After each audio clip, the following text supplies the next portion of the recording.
So All-Star Weekend was last week, and I've been thinking a lot about it. You know, the place it has in the season, the complaints people have had with it, and how this year's All-Star Weekend met the moment. And I can't help but think it went perfect for the NBA. This is only about the actual All-Star game, by the way, not the other events throughout the weekend. I think those hold little to no consequence, if I'm going to be honest. But I, like many others, had really low expectations for the All-Star game this year. I wasn't a fan of the round-robin tournament style, and largely thought the whole thing was pretty gimmicky. Not to mention the All-Star selections were really funky to fit the format and get the right amount of players on each team, so I really didn't like how many guys I felt were snubbed. But to a lot of our surprises, the night was awesome. The games were intense, guys were trying, there was real defense being played for the most part, and they all went down to the wire, minus the championship game. This isn't going to be me recapping the actual games, but if you haven't watched them, it's honestly still worth doing. They were super fun, and again, some legit crazy endings. But when it all wrapped up, I was sitting there and I couldn't help but feel like, damn, that kind of went the best way it could have for the NBA. Everything that they needed the All-Star game to be this year, it was. The USA versus World format got guys playing hard at a time where there's this hyper fixation on the effort players are giving during the All-Star game, despite the fact that it's always been a hit or miss event. Like, there's always been better and worse years, and the effort has always fluctuated, but if a bunch of people are crying that the All-Star game has fallen off, then regardless of how true or untrue that may be historically, the NBA is in a position where they need a hit, and it did. But the NBA has also been facing another existential threat. At a time where they're struggling to find an American face of the league and transition from the older generation to the new, the NBA got both last Sunday night.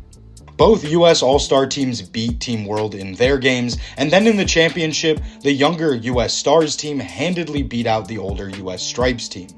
And I don't care about this face of the league stuff, or the existential threat that America is losing its grip as the preeminent basketball powerhouse in the world, but in a lot of ways there are truths to it. The last 7 MVPs have been international players, and it's probably going to be 8 this year. Also, make no mistake, it was Team World that set the tone during the All-Star game, and it was Wemby who said months prior he'll be out there playing to win whether anybody else is or not. So the onus was kind of on the American All-Stars to have some pride and show up. And they did. The Americans outperformed the international players, and then the younger guys soundly defeated the older ones in a changing of the guard sort of moment. The response was exactly what the NBA was hoping for, and it really couldn't have gone better. Even down to Anthony Edwards, the young and brash American superstar who backs up all of his trash talk while being commercially appealing, winning the All-Star MVP. I don't want to overstate this stuff. Ultimately, the All-Star game isn't the actual basketball people tune into the NBA season for, but the pressure was on to turn something that hasn't been entertaining in a couple of years into something that is. And the league, the players, both American and international, really rose to the occasion and met the moment. It's also one of those moments where you unfortunately have to hand it to Adam Silver and the NBA. The commissioner in particular has been under a lot of fire recently, not just leading up to the All-Star weekend, but tanking is a hotbed discussion once again.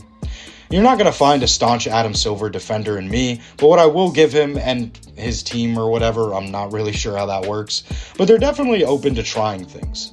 The joke is that Silver just throws a new tournament at every problem he faces, and honestly, it's a damn good bit because he certainly has created a few, but ultimately, you do want someone willing to experiment. The league has tried I don't know how many variations of the All-Star game in the last 6 to 8 years, but for what it's worth, it's led to the one we got last Sunday, which was a really good product.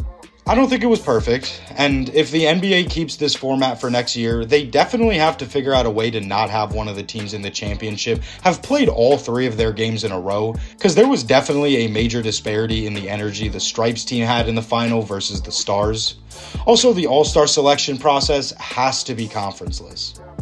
I suppose we'll see what happens. I just wanted to get on here and ramble for a few. We're officially in the final stretch of the regular season, which feels insane to say, honestly, because it feels like the NBA only returned a month or so ago. Apologies for not uploading on YouTube if there was anyone looking out for new content. What I have been doing in the meantime is being extremely active on TikTok. It would mean a lot if you went over there and gave me a follow. I'm posting every day, multiple times a day.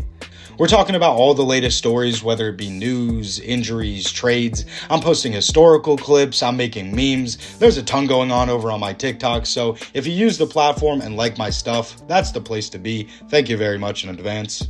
I'm trying to figure out what kind of content I want to make over here. I'm leaning towards more rambly stuff and evergreen topics that aren't necessarily breaking news. Maybe even a dive into some more basketball philosophy and concept videos. Either way, I'm really excited. Definitely working on some more written stuff as well if you follow me over on Medium. Quick aside, if you use medium.com, should I also be putting my written work on Substack? And if you use Substack, should I be putting my Medium stuff over there as well? Would love to get an answer on that, but for now I'm just over on Medium. Well, that's going to do it for me. I hope you enjoyed this video. If you did, leaving a like would be super helpful and much appreciated. I'm looking forward to all the stuff we'll make in 2026. That's all for now. Thanks so much for watching. Stay safe and see you in the next one.